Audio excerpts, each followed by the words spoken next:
I went to Chad because it sits in a very, very unstable region, and it's sort of the last domino to fall. To the north you have Libya, to the east you have Sudan, which suffered its own conflict that began earlier this year. To the south you have Nigeria's northeasternmost state, Borno State, which we rate as extreme risk due to an ongoing jihadist insurgency. And then of course to the south you have the Central African Republic. And to the west you have Niger. So Central African Republic is an active conflict zone, and Niger suffered a coup itself earlier this summer. A lot of the contacts that I met with were very keen to point out that the context in Chad is not similar to that of Niger, or Mali, or Burkina Faso, or any other country that had suffered political instability that led to a coup. However, as part of our sound operational planning, it was very important for me to get out there and to conduct the road movement that we would use in the event of political instability rendering the airspace closed. So in Niger, for example, that happened, and we ended up having to move several clients southwards across the border into Benin and then down to Cotonou, from where they flew out back to European destinations. And in the event of something similar happening in Chad, we would do the same thing.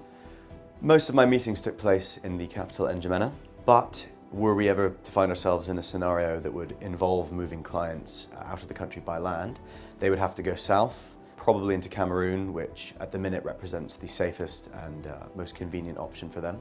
It was very important for us to conduct the road movement along that route.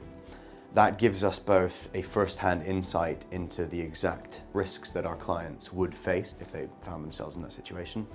The road conditions, I would say, were mixed. The road from the capital, just outside of Toukra in the 9th arrondissement as you leave N'Djamena, is fine. And then for a very, very long period, roughly 2 hours, it's extremely bumpy. From there, it evens out a little bit. You come to Bongor, which is a fairly large trading town south of N'Djamena, itself suffering from slightly elevated crime rates. And then from Bongor down to Mundu, it's a bit of a mixed bag.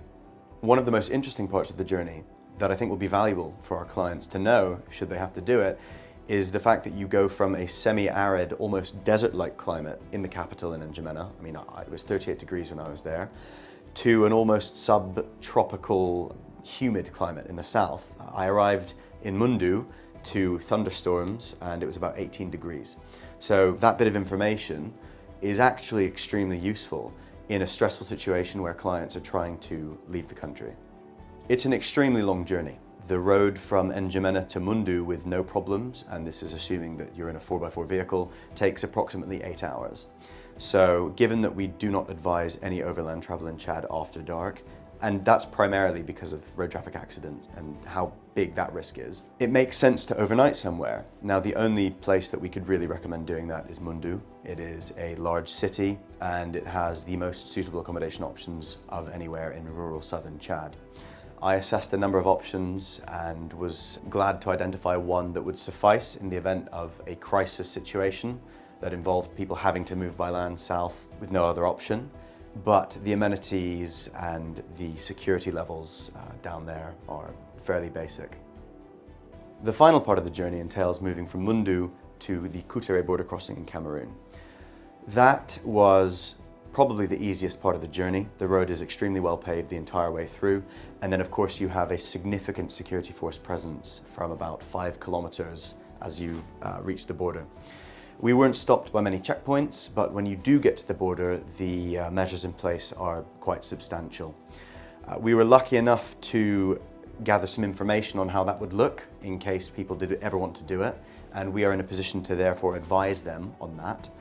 Once over the crossing, clients could continue onwards to Ngaoundéré, from where they could fly to Yaoundé or to Douala, which are obviously both international ports of departure. That leg of the journey to the border took roughly 2 hours. So a total journey time from N'Djamena all the way to Ngaoundéré would take around 14.